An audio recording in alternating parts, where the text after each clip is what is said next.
तो बच्चों कैसे हैं आप लोग। उम्मीद कर रहे हैं कि आप चूंकि एग्जामिनेशन बहुत नज़दीक है ट्वेल्थ का। 1 तारीख को आपका मैथमेटिक्स है, 1 फरवरी को। उम्मीद कर रहे हैं कि आप कंप्लीट स्टडी पर लगे होंगे।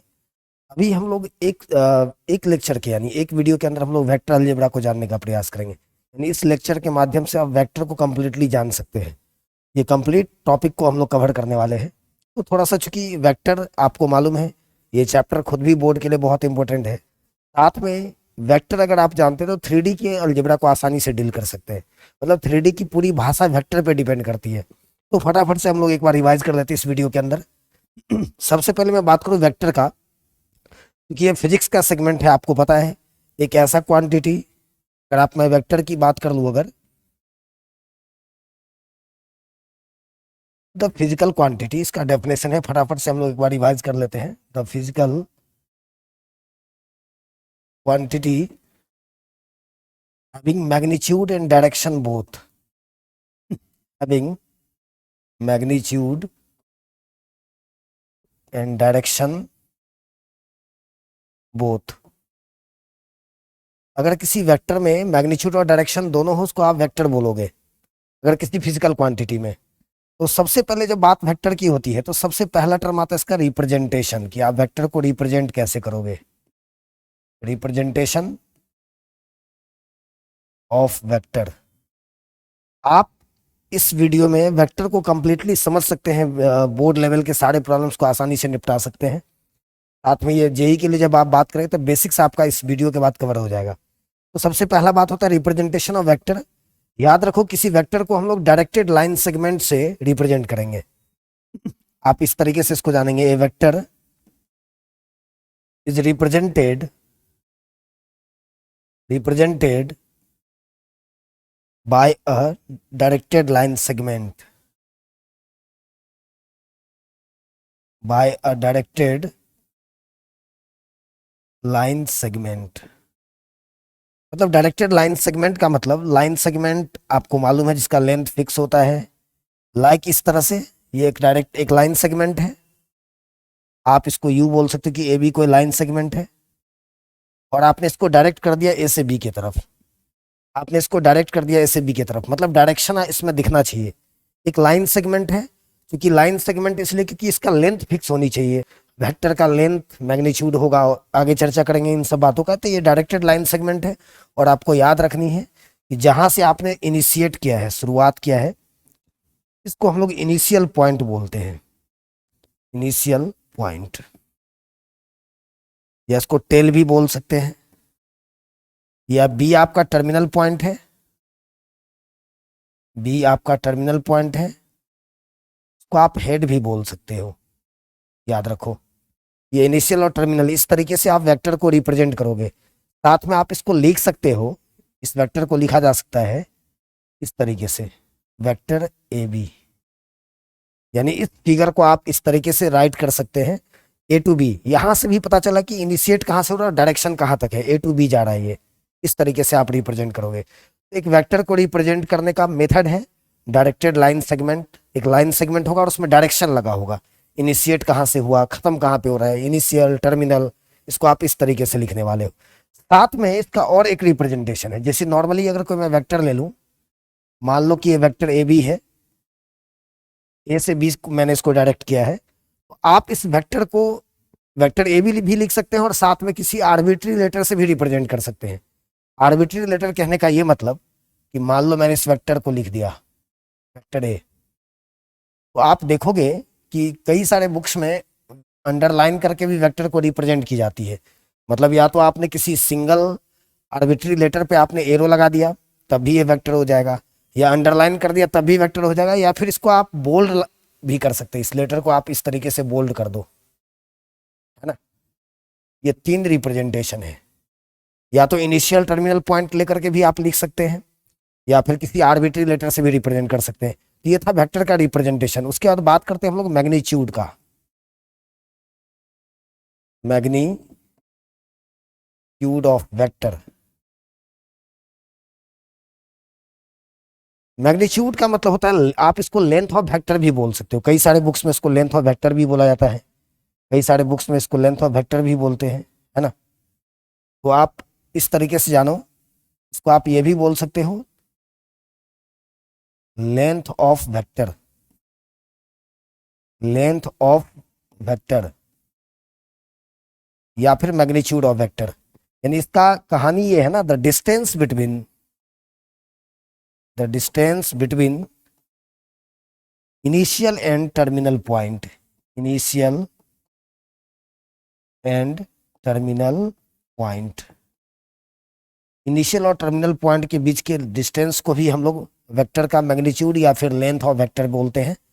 आप इस तरीके से जानो इसको रिप्रेजेंट कैसे करोगे। सपोज करो ये कोई वेक्टर है जो ए से बी जा रहा है, ये सपोज कर लो कोई वेक्टर है जो ए से बी जा रहा है, तो मैंने ए से बी डायरेक्ट किया है। तो आप इसके मैग्नीट्यूड को, का जो मैग्नीट्यूड होगा इस वेक्टर का, वो आप इस तरीके से लिख सकते हो,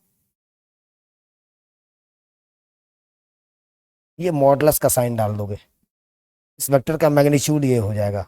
और याद रखिए मैग्नीट्यूड ये लेंथ है, ए टू बी इसका लेंथ है। जब किसी वेक्टर पे हम लोग मैग्नीट्यूड लगा देते हैं ना, तो फिर यहाँ पे चाहे तो इस एरो को हम लोग हटा भी सकते हैं, इसको सिर्फ ए बी भी लिख सकते हैं, क्योंकि जब आप ए बी लिखोगे इसका मतलब ए और बी के बीच के डिस्टेंस की बात कर रहे हो आप, या फिर किसी स्मॉल लेटर से भी रिप्रेजेंट कर सकते हैं। दूसरी बात आपको मालूम होना चाहिए, किसी भी वेक्टर के मैग्नीट्यूड की जब बात करोगे ना, ये हमेशा 0 या 0 से बड़ा होगा। मैग्नीट्यूड है, लेंथ है, 0 हो सकता है।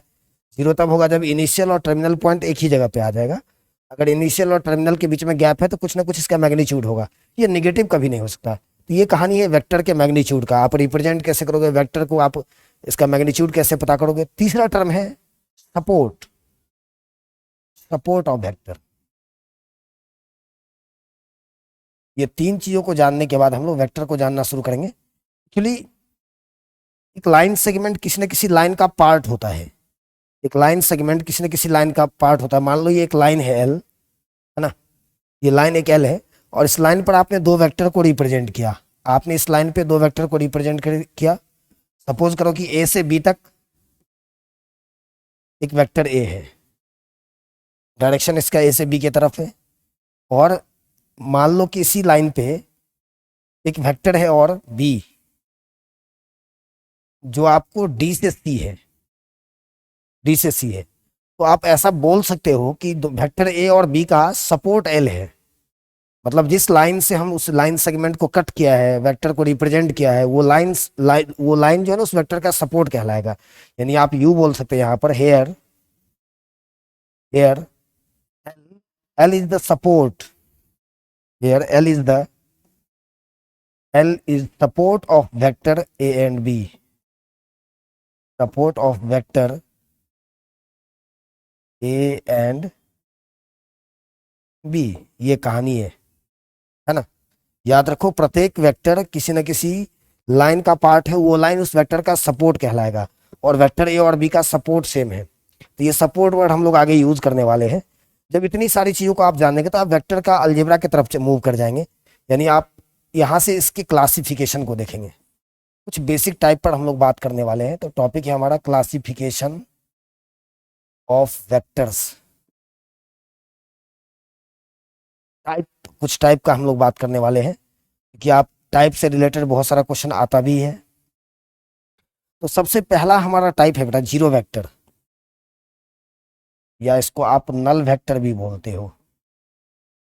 जीरो वेक्टर या नल वेक्टर एक ऐसा वेक्टर जिसका मैग्नीट्यूड 0 होगा। इसके नाम से क्लियर है, ए वेक्टर हुज मैग्नीट्यूड इज 0, है ना। ए वेक्टर हुज मैग्नीट्यूड, और किसी का मैग्नीट्यूड 0 तब होता है ना जब उसका इनिशियल पॉइंट जहां पे है, टर्मिनल भी वहीं पे, मतलब जहां से शुरुआत किया वो वहीं पे खड़ा है, वो चला नहीं। अगर उसके बीच में गैप बनेगा तब तो मैग्नीट्यूड कुछ ना कुछ हो ही जाएगा। और साथ में इसको डिनोट करने का सिंबल भी है। आप जीरो वेक्टर को इस तरीके से लिखोगे, डिनोटेड बाय जीरो वेक्टर। याद रखो, लाइक कभी अगर इस तरह से अगर कभी दिख जाए आपको, अगर कोई बात करे कि ए वेक्टर, तो समझ जाना ये एक ऐसा वेक्टर जिसका इनिशियल भी है टर्मिनल भी है। ये एग्जाम्पल है जीरो वेक्टर्स का। कभी अगर बात करें कोई बी बी वेक्टर, है ना, यानी बी से शुरुआत है बी पे ही खत्म हो जाएगा, तो इसको आप बोल सकते हैं जीरो वेक्टर है, सी सी वेक्टर, इस तरीके से। और एक सबसे इंपॉर्टेंट बात, अगर मैं मान लो कि यहाँ पे मैं खड़ा हूँ, तो मेरी डायरेक्शन किधर होगी आप नहीं बता सकते चलने का, मैं आगे चलूँ, इधर पीछे जाऊँ, या फिर राइट साइड या लेफ्ट साइड। तो अगर मैं जीरो वेक्टर की बात करूँ तो ये जीरो वेक्टर है, इसने शुरुआत किया यहाँ से और ये चला ही नहीं। तो हो सकता है कि इसकी डायरेक्शन का अगर कोई बात करे, इसका डायरेक्शन आर्बिट्रली होगा, याद रखो ये किसी भी डायरेक्शन में मूव कर सकता है। इसीलिए हम लोग इस तरीके से भी बोलते हैं कि जीरो वेक्टर का डायरेक्शन डिफाइन नहीं होता है, या यूं बोलो कि जीरो वेक्टर का डायरेक्शन आर्बिट्री होता है। आर्बिट्री मतलब किसी भी डायरेक्शन में जा सकता है। ये एक इंपॉर्टेंट पॉइंट है जो दिमाग में रख सकते हैं आप। तो ये कहानी है जीरो वेक्टर का, कैसे रिप्रेजेंट करोगे, जीरो पर आप एरो लगा दो, जिस वेक्टर का मैग्नीट्यूड जीरो का उसको आप जीरो वेक्टर बोलेंगे। उसी तरीके से सेकंड टाइप है जो काफी इंपॉर्टेंट है, यूनिट वेक्टर, क्योंकि ये फिजिक्स का भी ये सेगमेंट है ये चैप्टर।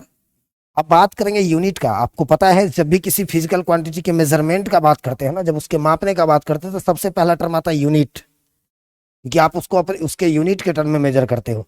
जैसे अगर सपोज करो कि आप लेंथ को बोलते हैं कि कोई लेंथ 4 मीटर है, इसका मतलब वो 1 मीटर एक यूनिट है और वो उसका 4 गुना है, 4 टाइम्स है।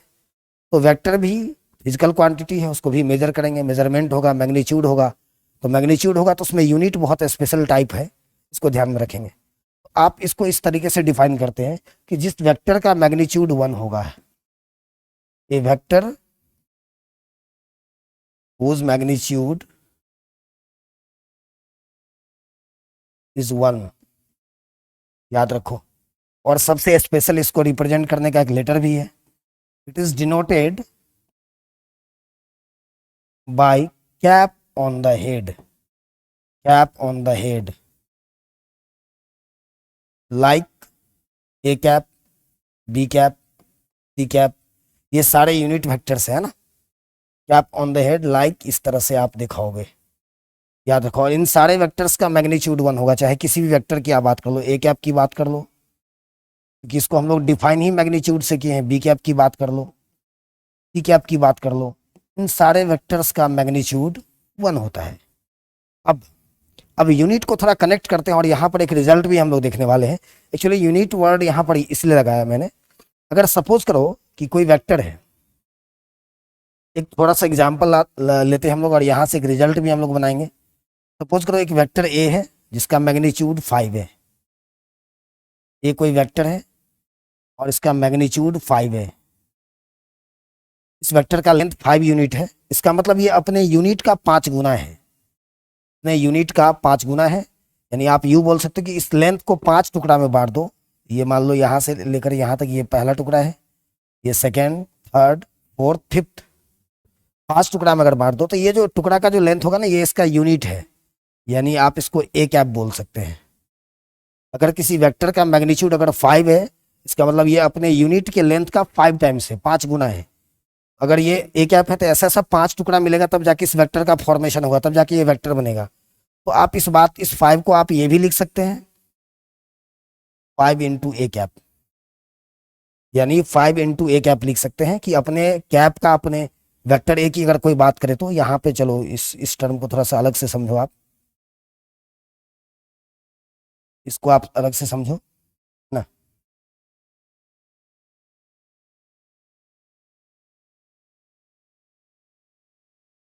चलो अब देख लो, तो मान लो कि यहाँ पे अगर वेक्टर का मैग्नीट्यूड, तो आप इस बात को ऐसे लिख सकते हो कि वेक्टर ए जो होगा ना, वो अपने यूनिट का 5 टाइम्स होगा, अपने यूनिट का 5 टाइम्स होगा, याद रखो, अपने यूनिट का 5 टाइम्स होगा, चूंकि इसका मैग्नीट्यूड 5 है।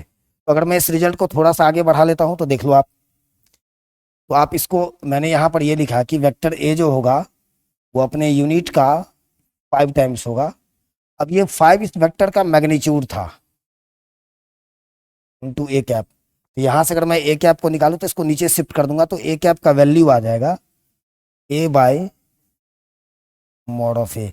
एक बड़ा सा रिजल्ट है, दिमाग में रखेंगे इसको। तो आप काफ़ी सारे क्वेश्चंस करने वाले हैं, किसी वेक्टर का आप यूनिट निकालेंगे। अब थोड़ा मैं इसके बारे में आपको बता दूं कि अगर आपको कोई पूछ दे कि ए कैप है क्या, तो बताओगे ये यूनिट वेक्टर है, क्योंकि कैप लग गया तो यूनिट वेक्टर, इसका मैग्नीट्यूड 1 होगा। और ये वेक्टर ऐसा यूनिट वेक्टर है जो वेक्टर ए के डायरेक्शन में होगा, इन द डायरेक्शन ऑफ वेक्टर ए। यानी ए कोई वेक्टर है, उसी के डायरेक्शन में उसका यूनिट भी होता है। अगर मैं बी कैप की बात कर लूँ तो बी कैप भी एक यूनिट वेक्टर है। In the direction of vector B, है ना। अब इसी में एक टर्म आप देखोगे, तीन टर्म है, ध्यान में रखोगे। हम लोग इसको ऑर्थोगोनल ट्राइड्स के नाम से जानते हैं। ऑर्थोगोनल ट्राइड्स यानी आई कैप, जे कैप और के कैप, इस तीनों के टीम को हम लोग ऑर्थोगोनल ट्राइड्स बोलते हैं। एक्चुअली ये तीनों काफी फेमस है वेक्टर में। आप आई कैप, जे कैप, के कैप की बात कर लो तो 3D में अगर हम लोग बात करें, स्पेस में हम लोग बात करें, एक्स वाई जेड एक्सिस का बात कर रहे हैं, तो उसमें आई कैप, जे कैप और के कैप जो है ना, वो यूनिट वेक्टर है। एक्स एक्सिस, वाई एक्सिस ये ओरिजिन है, और जेड एक्सिस इस तरीके, कुछ इस तरह का ये सिस्टम है, 3D सिस्टम इसको हम लोग बोलते हैं। आप एक्स एक्सिस और वाई एक्सिस को पहले से जानते थे, ये एक प्लेन में होता है, और यहाँ इस तरह का एक हाइट होगा जेड एक्सिस, तो हम लोग 3D फिगर को इस तरीके से मान लो जेड एक्सिस है। अब आप जब वेक्टर के टर्म में एक्स एक्सिस पर किसी लेंथ को मेजर करोगे तो हमेशा यूनिट के साथ मेजर करना पड़ेगा। तो मैं आपको बता दूं कि ये आई कैप यूनिट वेक्टर है in the direction of x axis, in the direction of x axis. उसी तरीके से कोई बात करे जे कैप का, तो ये भी एक यूनिट वेक्टर है in the direction of Y axis, unit vector in the direction of Y axis. और अगर के कैप की अगर मैं बात करूं तो ये भी यूनिट वेक्टर है in the direction of Z axis. यानी याद रखो, अगर एक्स एक्सिस पे मुझे 4 यूनिट का जरूरत है, अगर मुझे 4 यूनिट जाना है, तो आप इस पर जो यूनिट लगेगा ना वो आई कैप होगा। इसका मतलब इसके लेंथ का आप 4 टाइम्स चलोगे। अगर सपोज करो ये यूनिट है, तो यहाँ से अगर 4 स्टेप में आगे जाऊंगा तो 4 आई कैप वो लेंथ बतलाएगा। तो एक्स एक्सिस के साथ यूनिट वेक्टर आई कैप, वाई एक्सिस के साथ जे कैप और जेड एक्सिस के साथ के कैप। याद रखो, ये इस तीनों के टीम को हम लोग ऑर्थोगोनल ट्राइड्स बोलते हैं। तीनों एक दूसरे पे परपेंडिकुलर है, यानी कुछ इस तरह का सिस्टम है। एक्स और वाई तो आप जानते ही थे, और ये जेड एक्सिस इस तरह से आ गया, तो ये तीनों एक दूसरे पर परपेंडिकुलर है, इसलिए इसको हम लोग ऑर्थोगोनल सिस्टम भी बोलते हैं। ये कहानी है यूनिट वेक्टर का। यहाँ पर मैंने एक रिजल्ट भी डिस्कस किया, उसको दिमाग में रखेंगे आप, आगे जाके हम लोग क्वेश्चन भी करने वाले हैं। अब आज एक कुछ और भी वेक्टर्स का हम लोग बात करते हैं। सबसे पहले बात करते हैं इक्वल वेक्टर, क्योंकि जब बात अगर जेई लेवल की बात करें तो वेक्टर भी एक बड़ा सा सेगमेंट है, और हर ईयर जेई में एक क्वेश्चन आना है। बट अभी इस वीडियो में हम लोग बेसिक्स चीजें, यानी जो बोर्ड लेवल की चीजें है, उसको हम लोग कवर करेंगे, ताकि उसका सारा कॉन्सेप्ट आपके दिमाग पे आ जाए। Equal vector, actually equal vector हम लोग उसको बोलते हैं जब किसी दो वेक्टर का डायरेक्शन सेम हो और मैग्नीट्यूड भी सेम हो।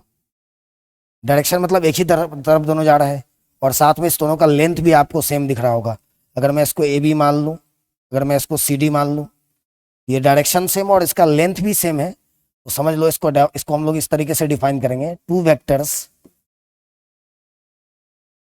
Are said to be equal.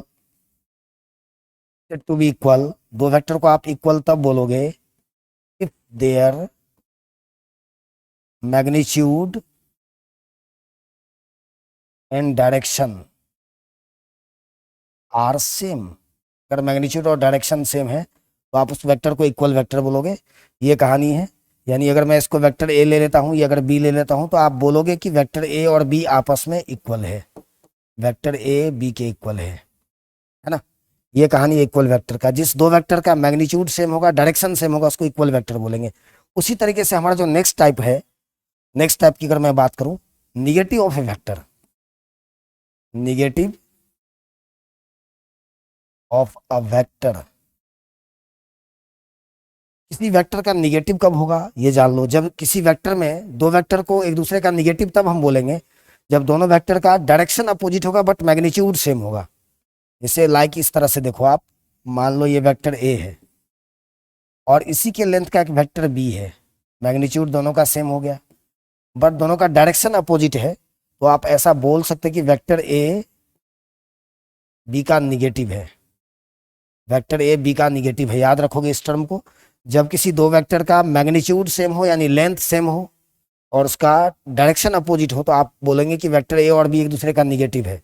और आपको मालूम है, जब आप क्वेश्चन करोगे, जैसे सपोज करो कि कोई वेक्टर ए बी अगर दिया हुआ है, इनिशियल और टर्मिनल पॉइंट्स इसको हम लोग दिखाते हैं।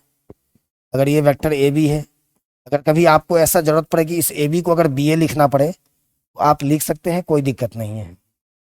इस ए बी वेक्टर को अगर बी ए लिखना पड़े लिख सकते हैं, बस बाहर आपको माइनस लगाना पड़ेगा, क्योंकि आप ए बी और बी ए में डिफरेंसेस क्या है, A B B A length तो सेम है भाई, उसी रास्ते पे चल रहे हैं, लेकिन डायरेक्शन उल्टा हो गया।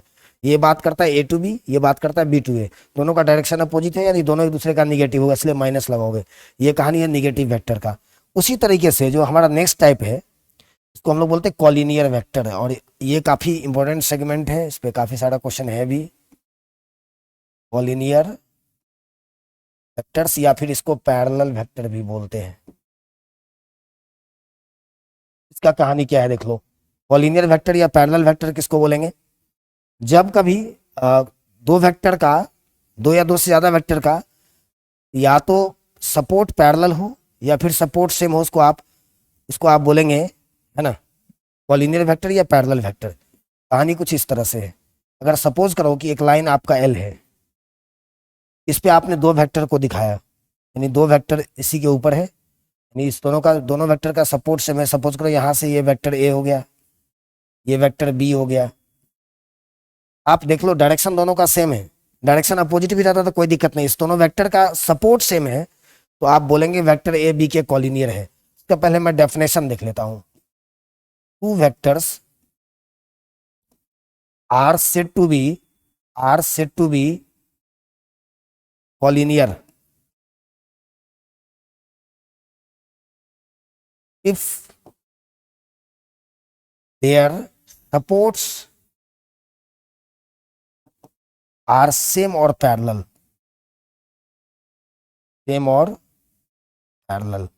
ये कहानी है। अगर दो वेक्टर को आप कॉलिनियर तब बोलोगे जब उसका सपोर्ट सेम होगा या फिर पैरेलल सपोर्ट पे होगा। लाइक एक एग्जांपल और देख लो आप, जैसे ये कोई लाइन एल है, इसी के पैरेलल एक लाइन एम है, दोनों पैरेलल लाइन है।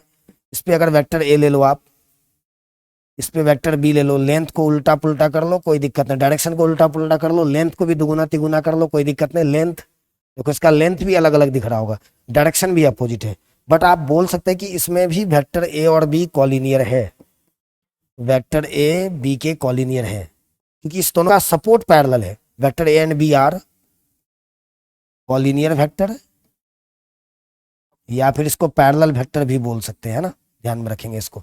ये कहानी है। अब आपको दो कॉलिनियर वेक्टर के बीच का एक रिलेशन बतला दी, जिसमें हम लोग क्वेश्चन भी करने वाले हैं। ये जान लो, ये बड़ा सा कंडीशन है, vector A and B are collinear. Vector A और बी अगर कॉलिनियर है ना, याद रखो, तो आप इस तरीके से दोनों को कनेक्ट कर सकते हो कि vector A equals to lambda of vector B होगा। ये दो कॉलिनियर वेक्टर के बीच का कनेक्शन है, और यहां से लेमडा कोई भी रियल नंबर हो सकता है, जहां पे लेमडा कोई रियल नंबर है। इसमें भी कहानी कुछ है, देख लो आप, कि अगर लेमडा अगर पॉजिटिव हो जाए तो समझ जाना कि वेक्टर का डायरेक्शन सेम है, डायरेक्शन सेम है दोनों का, है ना, डायरेक्शन सेम है वेक्टर ए और बी का। और अगर लेमडा अगर निगेटिव आ जाए, मैं एक ज्योमेट्रिकली इन चीजों को अभी ऑब्जर्व करूंगा, तो डायरेक्शन दोनों का अपोजिट है, याद रखो। अब मैं एक प्रैक्टिकल एग्जांपल लेता हूं। जैसे सपोज करो कि कभी आपके पास कुछ इस तरह से आ जाए कि vector A equals to two into vector B. अभी अगर इस तरह से अगर आपको कोई रिलेशन दिखे दो वेक्टर के बीच का, तो बता देना कि वेक्टर ए और बी एक दूसरे के कॉलिनियर है, और साथ में दोनों का डायरेक्शन सेम है, क्योंकि लेमडा के प्लेस पर पॉजिटिव नंबर से, और साथ में ए का जो लेंथ है वो बी का डबल भी होगा। ये टू बताता है कि मैग्नीट्यूड का रिलेशन क्या है। आप यूं समझो कि vector A vector B direction same,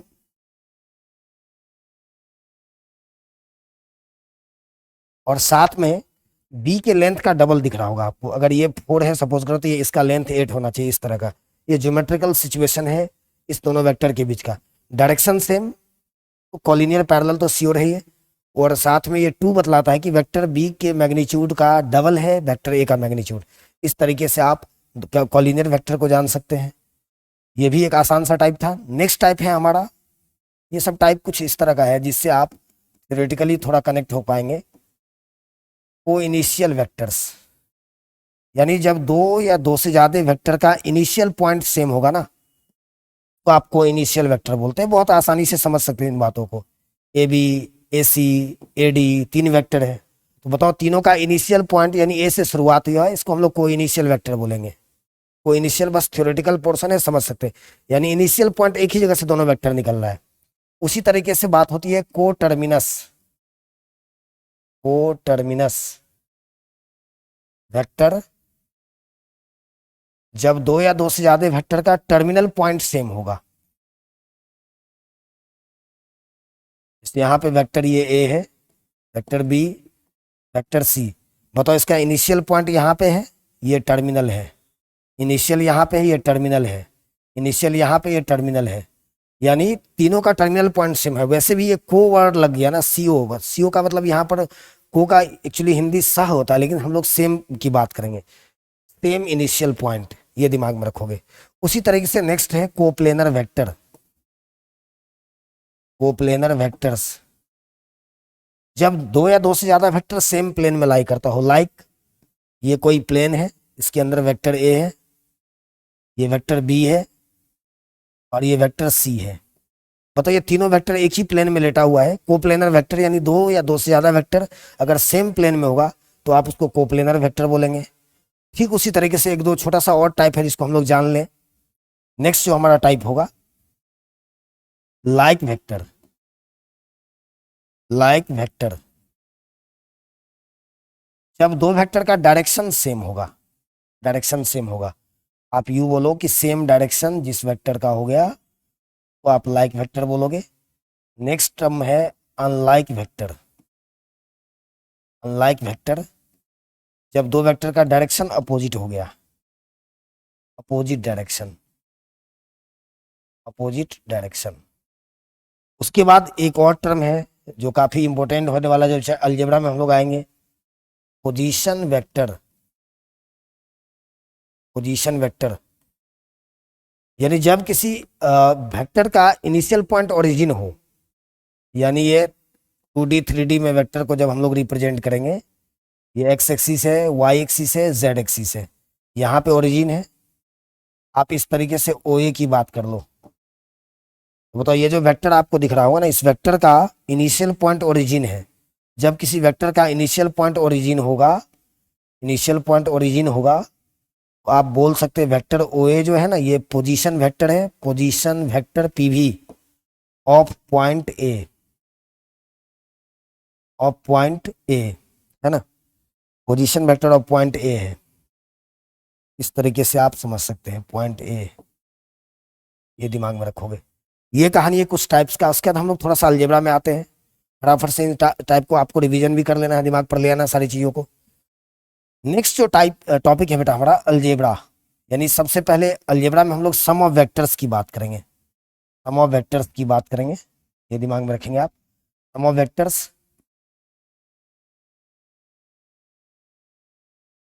और आपको मालूम है जब वेक्टर के सम की बात करते हैं, फिजिक्स में भी आप क्लास 11th में इसको देखेंगे, तो एक टर्म आता है इसमें ट्रायंगल्स लॉ।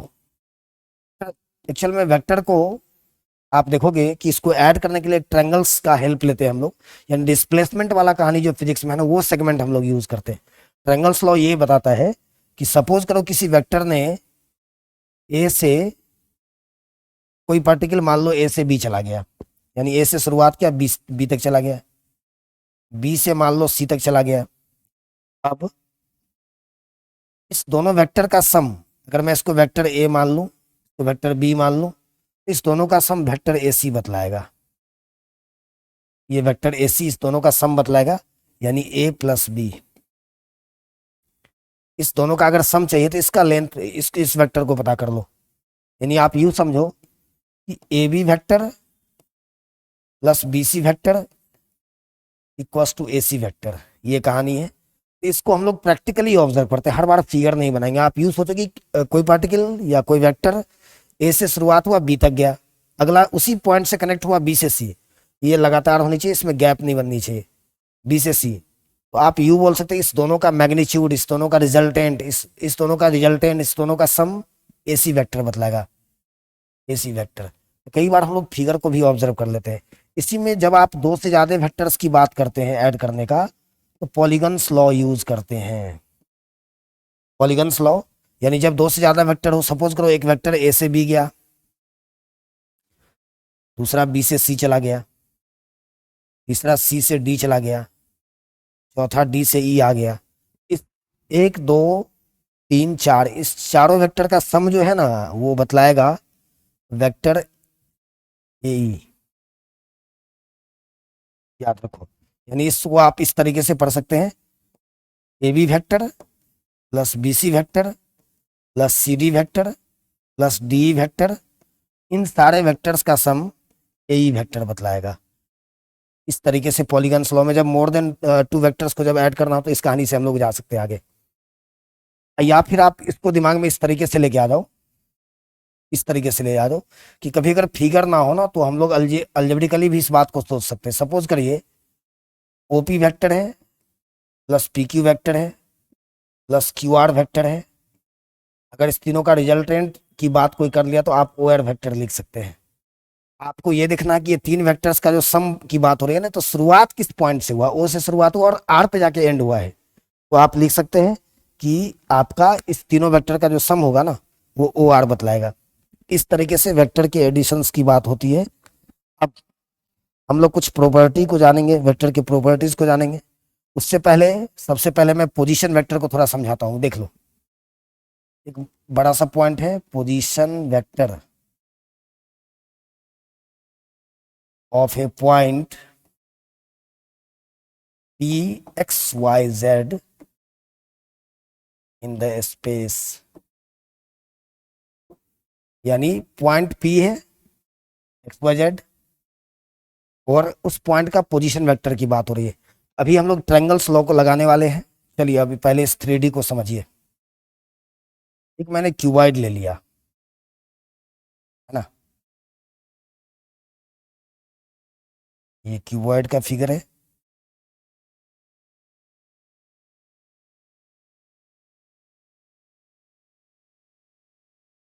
इस तरीके से 3D को जानने के लिए क्यूबॉइड सबसे बेस्ट फिगर है, आप आसानी से सारी बातों को समझ सकते हैं। यहाँ पे चलो ओरिजिन ले लो, इसी को आप ये एक्स एक्सिस है आपका, ये वाई एक्सिस है और इसी हाइट को आप ले आओ इस तरीके से, ये जेड एक्सिस है।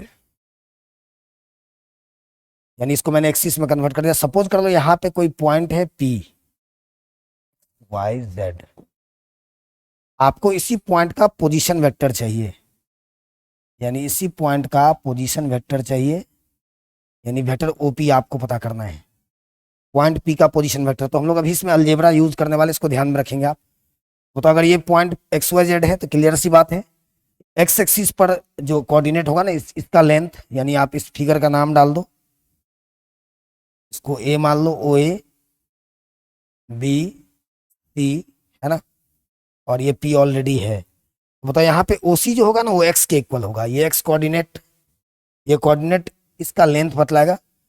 ओ सी आपका एक्स, चूंकि वेक्टर के टर्म में लिखेंगे तो एक्स आई कैप लिखना पड़ेगा। अभी मैंने डिस्कशन किया था, जब एक्स एक्सिस पर आप जाएंगे किसी भी लेंथ को दिखाएंगे तो यूनिट के साथ दिखाएंगे, एक्स आई कैप, यानी ओ सी वेक्टर आपका एक्स आई कैप है, ओ ए वेक्टर आपका जेड के कैप होगा, है ना।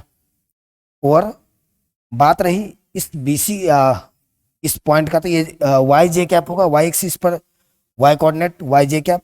तो बताओ ये चारों हाइट सेम होगा, ये जो चारों हाइट आपको दिख रहा होगा, ये हाइट ये हाइट ये चारों हाइट सेम होगा, तो ये हो जाएगा वाई जे कैप। अब इस फिगर में आता हूं मैं, एक ट्रायंगल आपको दिखाता हूं, इसमें एक ट्रायंगल आपको बनता हुआ दिख रहा होगा, एक ट्रायंगल है। फिगर को ऑब्जर्व करना, चूंकि अलजेब्रा से रिलेटेड क्वेश्चन भी आता है इसलिए दिमाग में इसको रखना है। ओ ए बी एक ट्रायंगल आपको दिख रहा होगा, एक ट्रायंगल ओ ए बी है। तो बताओ in triangle O A B अगर मैं बात करूं तो O A vector plus A B vector equals to O B vector हो जाएगा। ओ ए प्लस ए बी, इसका दोनों का सम ओ बी बतलाएगा। ओ ए आपका जेड के कैप है, ए बी आपका, बताओ ये अगर एक्स आई कैप तो ये भी एक्स आई कैप होगा। आमने सामने वाला लेंथ, जैसे जितना लेंथ मान लो इसका होगा उतना ही लेंथ इसका होगा, जितना लेंथ इसका होगा उतना ही लेंथ इसका होगा, प्लस एक्स आई कैप। ये आपको वेक्टर ओ बी मिल गया। अब जब ओ बी अगर आपको मिल गया ना, एक ट्रायंगल वापस से आपको दिख रहा होगा प्लेन में, इस ट्रायंगल को ऑब्जर्व करो, O B P, in triangle ओबीपी,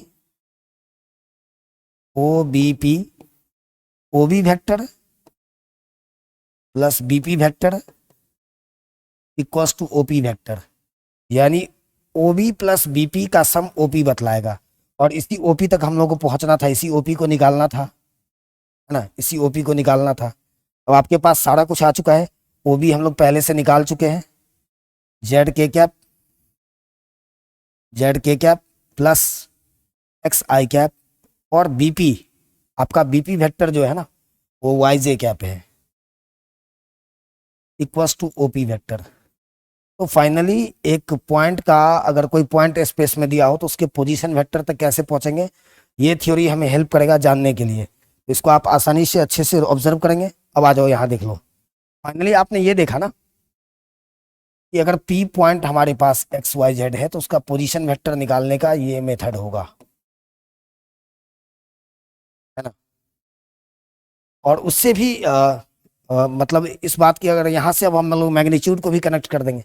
अब सोचो कि अभी आपने पढ़ा था कि किसी वेक्टर का मैग्नीट्यूड, किसी वेक्टर का मैग्नीट्यूड, है ना, तो याद रखो किसी वेक्टर का मैग्नीट्यूड उसके इनिशियल और टर्मिनल के बीच का लेंथ होता है, इनिशियल और टर्मिनल के बीच का लेंथ। इसी वेक्टर ओपी को हमने अभी निकाला है, एक्स आई कैप प्लस वाई जे कैप प्लस जेड के कैप। तो बताओ अगर ये पॉइंट आपको मालूम है ये 0 0 0 है, ओरिजिन है, और ये पॉइंट एक्स वाई जेड है, अगर ओ से पी का डिस्टेंस कोई पूछ दे तो आप 3D का बेसिक सा थ्योरी है, 0 0 0 से एक्स वाई जेड का distance under root X square plus Y square plus Z square, यानी इसका जो लेंथ होगा ना वो under root X square plus Y square plus Z square होगा। तो याद रखो अगर ओपी का लेंथ मतलब इस वेक्टर का मैग्नीट्यूड, ये हो जाएगा X square plus Y square plus Z square. इस तरीके से वेक्टर का आप मैग्नीट्यूड निकाल सकते हैं।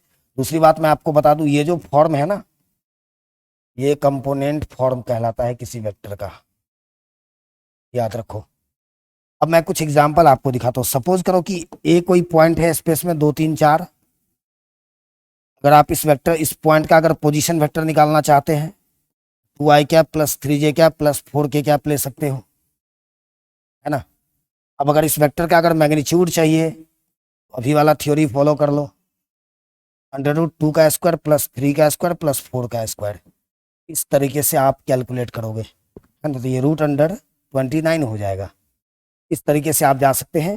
कोई वेक्टर कम पॉइंट है तो उसका पोजीशन वेक्टर मालूम कर सकते हैं, ओ ए पोजीशन वेक्टर आपको मालूम है, ओरिजिन इसका इनिशियल पॉइंट होगा, और फिर उस कंपोनेंट फॉर्म से उस वेक्टर का मैग्नीट्यूड भी निकाल सकते हैं। ये कहानी है पोजीशन वेक्टर का। अब हम लोग अभी बात करेंगे सम ऑफ वेक्टर्स के कुछ प्रॉपर्टी का। आपको बता दूं वेक्टर का जो सम होता है वो कम्यूटेटिव लॉ को फॉलो करता है, यानी आप यूं समझो कि वेक्टर ए प्लस बी अगर है कहीं पे तो आप इसको वेक्टर बी प्लस ए भी लिख सकते हो। वेक्टर ए प्लस बी को बी प्लस ए भी कर सकते हो। दूसरा वेक्टर का सम एसोसिएटिव लॉ को भी फॉलो करता है, एसोसिएटिव लॉ, यानी vector A plus B plus C अगर 3 वेक्टर को ऐड करनी है ना तो आप ऐसा कर सकते हैं कि ए और बी को पहले ऐड कर लो फिर बाद में सी को लगाना उस सम में, या फिर पहले बी और सी को आप ऐड कर लो बाद में। इससे इससे इसके रिजल्ट पे कोई फर्क नहीं पड़ेगा। ये कहानी है, एसोसिएटिव लॉ को ही फॉलो करता है। थर्ड कॉन्सेप्ट कहानी ये है स्केलर मल्टीप्लीकेशन। बस फटाफट से हम लोग शॉर्ट में इसको निपटाने जा रहे हैं। Scalar multiplication of A vector, इसका कहानी क्या है देख लो। जब किसी वेक्टर को आप किसी रियल नंबर से मल्टीप्लाई करते हैं, जब किसी वेक्टर को आप किसी रियल नंबर से मल्टीप्लाई करते हैं तो आप यू बोलते हैं कि वेक्टर ए का स्केलर मल्टीप्लीकेशन के साथ है, लाइक 2a 3a। किसी वेक्टर को आप किसी नंबर से मल्टीप्लाई करते हो तो आप इसको स्केलर मल्टीप्लीकेशन ऑफ वेक्टर के नाम से जानते हैं। बहुत शॉर्ट में निपटाने जा रहे हैं हम लोग ताकि हर क्वेश्चन तक का हमारा अप्रोच बन जाए, है ना। ये कहानी है इसके सम का। अब यहां से बेटा एक पॉइंट है,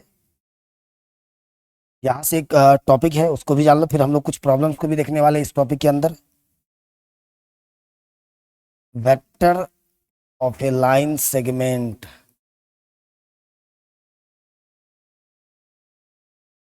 joining 2 point, joining two points, है ना। अब देख लो, जैसे सपोज करो एक वेक्टर है जो पॉइंट ए और बी को ज्वाइन करता है। ए सपोज कर लो x1 y1 z1 है, बी आपका x2 y2 z2 है। आपको वेक्टर ए बी निकालना है। आप याद रखो इस रिजल्ट को, अगर ए बी चाहिए तो एक रिजल्ट लगाओगे आप, ओ बी माइनस ओ ए। रिजल्ट को दिमाग में रखो, इसको आप अल्जेब्रिकली डील कर सकते हैं, मतलब वेक्टर के सम वाले अलजेब्रा से इस चीज को पता कर सकते हैं। बट आप इस रिजल्ट को याद रखोगे कि अगर कोई भी वेक्टर अगर आपको कभी पता करना हो तो, कोई भी अगर वेक्टर अगर आपको निकालना हो like A B B C point अगर हो हमारे पास, इसका तरीका ये होता है, position vector of terminal point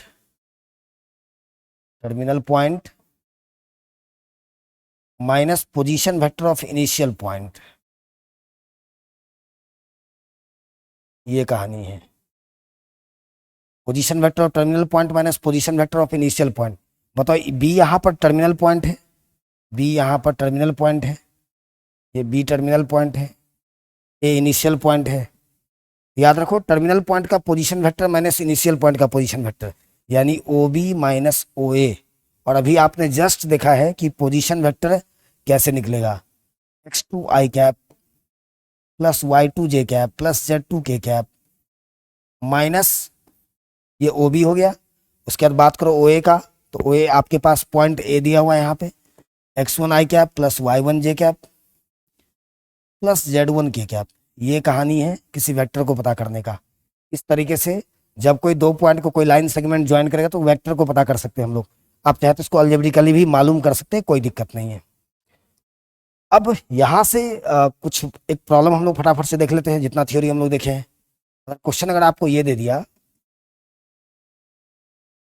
find find find a vector ना, ये देख लो, find a vector of magnitude 5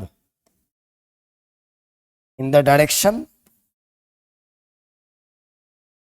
of vector AB where point A आपको दिया हुआ है 204 एंड बी है आपका 123। अब इस क्वेश्चन के अंदर दो तीन कॉन्सेप्ट एक साथ लग रहा है कि एक वेक्टर पता करना आपको, एक वेक्टर आपको पता करना जिसका मैग्नीट्यूड, जिस वेक्टर का मैग्नीट्यूड 5 यूनिट्स है, वेक्टर का मैग्नीट्यूड 5 यूनिट्स है। और साथ में ये भी बोला 5 यूनिट है, और साथ में ये बोला कि एक ए बी के डायरेक्शन में वेक्टर चाहिए जिसका मैग्नीट्यूड 5 है, और साथ में ए बी आपके पास पॉइंट भी है। तो सबसे पहला काम आप करोगे वेक्टर ए बी निकालने का। अभी जस्ट मैंने बताया ए बी को आप लिख सकते हैं ओ बी माइनस ओ ए, है ना। ओ बी हो जाएगा आपका i cap plus 2 j cap plus 3 k cap minus O A 2 i cap plus 0 j cap plus 4 k cap. अब जब आप इसको माइनस करोगे तो ये minus i cap plus 2 j cap और माइनस k कैप, ये वेक्टर ए बी आ चुका है। अब इस वेक्टर के डायरेक्शन में एक वेक्टर चाहिए जिसका मैग्नीट्यूड 5 है। तो क्लियर सी बात है, अगर यूनिट अगर पता करना जानते हैं हम लोग, यूनिट के लिए भी हमने रिजल्ट पढ़ा था, तो यूनिट को आप जितना से मल्टीप्लाई करोगे, 5 से मल्टीप्लाई करोगे तो वेक्टर का मैग्नीट्यूड 5 हो जाएगा उसके डायरेक्शन में। तो क्या करोगे, ये जो वेक्टर ए बी है ना, इसको मैं एक सिंगल आर्बिट्री लेटर ए मान लेता हूँ, वेक्टर ए लेट कर लेता हूँ इसको। ये देख लो आप, अब आपको एक वेक्टर चाहिए, है ना। ये vector in the direction of vector A has magnitude 5 हो जाएगा is equals to 5 into A cap. आप इसको इस तरीके से भी लिख सकते हैं 5 ए कैप। और अभी जस्ट मैंने बताया था कि आप ए कैप को लिख सकते हो A by mod of A, A by mod of A. अब हम लोग हर कुछ जान रहे हैं इसमें। आपका ए आपके सामने है minus i cap, plus 2j cap minus k cap by इसका मॉडुलस हो जाएगा अंडर रूट, है ना। इस वेक्टर का मॉडुलस हो जाएगा -1 का स्क्वायर प्लस 2 का स्क्वायर और ये -1 का स्क्वायर। तो कैलकुलेट कर दो, आ जाएगा। इस तरीके से आप जा सकते हैं वेक्टर के लिए। तो ये कहानी था, इसके अंदर दो थ्योरी छुपी हुई थी। अब चलिए हम लोग थोड़ा सा अलजेब्रा का भी हमने बात किया है, हम लोग बात करेंगे algebra of vectors. Vectors in component form. हालांकि बहुत छोटा बात है ये, आप आसानी से समझ सकते हैं। ये नॉर्मल अलजेब्रा की तरह यहाँ पर सब कुछ बिहेव करता है। वेक्टर का अलजेब्रा कंपोनेंट फॉर्म में, सपोज कर लो आपके पास दो वेक्टर है। मान लो ए कोई वेक्टर है x1 i cap y1 j cap plus z1 k cap, है ना। ये देख लो आप, z1 k cap. Vector B है आपका x2 i cap y2 j cap z2 k cap. अगर आपको सम चाहिए इस दोनों वेक्टर का, यानी a प्लस बी की बात कर लो, बहुत छोटा छोटा बात है, दिमाग पे फटाक से आ जाएगा, कोई दिक्कत नहीं है। तो नॉर्मल अलजेब्रा की तरह ये बिहेव करता है, जो रियल नंबर का जो अलजेब्रा है उसकी तरह ये बिहेव करेगा। यानी आप जब इस दोनों वेक्टर को ऐड करोगे ना, आपको आई कैप वाले को आई कैप वाले के साथ ऐड करना पड़ेगा। यानी x1 plus x2 i cap y1 plus y2 j cap z1 plus z2 k cap. ये कहानी है। यानी आप यूं समझो कि आई कैप वालों को आई कैप के साथ ऐड करना है, जे कैप वाले को जे कैप के साथ, के कैप वाले को के कैप के साथ। इस तरीके से आप ऐड कर सकते हो। मान लो अगर इसी में इसका सब डिफरेंस की अगर बात करें, अगर इसको माइनस करना हो, यानी वेक्टर ए माइनस बी करना हो, तो सेम कहानी आप अप्लाई कर सकते हैं। यानी x1 minus x2 i cap y1 minus y2 J cap और प्लस z1 माइनस z2 के कैप। इसी तरीके से जैसे प्लस होगा उसी तरीके से माइनस होगा। तो वेक्टर फॉर्म में हम लोग इस तरीके से देख लिए। दूसरी बात की एक कहानी आपको मैं बता दूं, मैंने अभी जस्ट कॉलिनियर वेक्टर के लिए बात किया था। सपोज करो इसी कंडीशन को उठाते हैं और बात करते हैं कि वेक्टर ए और बी एक दूसरे के कॉलिनियर है। तीसरा condition, vector A and B are collinear. आपने ये देखा था कि वेक्टर ए बी के कॉलिनियर तब होगा जब आप लिखोगे A equals to lambda B. मतलब उसी कंपोनेंट फॉर्म में एक कंडीशंस बनाना चाहते हैं कॉलिनियर पहचानने का। तो वेक्टर ए हमारे पास था x1 i cap plus y1 j cap z1 k cap equals to lambda into B x2 i cap y2 j cap और z2 k कैप। जब आप इसको मल्टीप्लाई करोगे लेमडा से, इक्वल करोगे, दो वेक्टर इक्वल होने का भी बात करेंगे, इक्वल इस कंडीशन को भी हम लोग थोड़ा सा बात कर लेते हैं, पहले इसको जान लो आप। तो यहाँ से ये लेमडा से मल्टीप्लाई करोगे इसको, तो ये lambda x2 i cap lambda y2 j cap lambda z2 k cap और यहाँ पे है आपका x1 i cap plus y1 j cap plus z1 k cap. ये दोनों वेक्टर आमने सामने हैं, इक्वल है, तो आप इसके कंपोनेंट को इक्वल करो, करस्पॉन्डिंग कंपोनेंट को। यहाँ आप देखोगे कि x1 equals to lambda x2 हो जाएगा, y1 equals to lambda y2, z1 equals to lambda z2। अब आप यहाँ से लेमडा पता कर लो, x1 को नीचे लाके x2 को नीचे लाके, ये x1 बाय x2 हो जाएगा। यहाँ से लेमडा पता करो, y1 बाय y2, यहाँ से लेमडा पता करो z1 बाई z2। अब जब इन लेमडा को आप इक्वेट करोगे तो यहाँ से कंडीशन निकल के आ जाएगा x1 by x2 equals to y1 by y2 equals to z1 by z2। यानी ये कंडीशन है दो कॉलिनियर वेक्टर को पहचानने का। इसमें आपने एक चीज और समझ गया, दो वेक्टर इक्वल हुआ तो इसका कॉरस्पॉन्डिंग कंपोनेंट को हम लोग इस तरीके से इक्वल कर सकते हैं। ये कहानी था कॉलिनियर वेक्टर को पहचानने का। तो कई बार क्वेश्चन को आप देख करके पहचान जाएंगे। वेक्टर ए मान लो है आई cap plus 2j cap plus k cap, और वेक्टर बी है 2i cap plus 4j cap plus 2k cap. अब आप जब देखोगे इस वेक्टर को तो आपको पता चलेगा ये वेक्टर कॉलिनियर है। कैसे? a1/x1/x2 यानी यहाँ पे 1 है इसका कंपोनेंट आई कैप के साथ, ये 1/2 है। उसके बाद यहाँ पे y1/y2 यानी 2/4 है, इसको भी आप 1/2 लिख सकते हो। और ये z1/z2 यानी 1/2 है। ये रेशियो आपको सेम दिख रहा होगा, और ये जब सेम दिखना शुरू हो जाए x1/x2 equals to y1/y2 equals to z1/z2 तो हम लोग देख के पहचाने कि ये वेक्टर कॉलिनियर है। हालांकि कॉलिनियर पता करने के लिए आगे भी जब कंडीशन, जब वेक्टर का प्रोडक्ट जानेंगे इसी के अंदर, तो हम लोग वहां भी समझ सकते हैं कि वेक्टर कॉलिनियर कैसे होगा। ये कहानी है कॉलिनियर वेक्टर का। अब थोड़ा सा एक टर्म है जो 3D से थोड़ा कनेक्ट होता है, इसको ध्यान में रखेंगे। कोई वेक्टर याद रखो एक्स आई कैप, वाई जे कैप और जेड के कैप है, ये भी एक नोट है।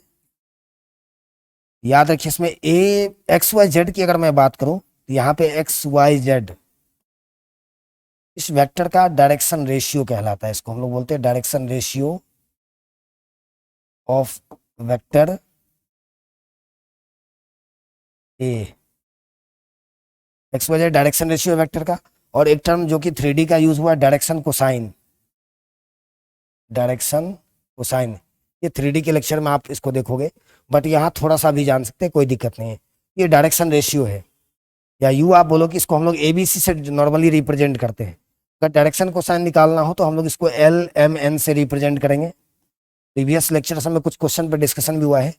आप L आपका हो जाएगा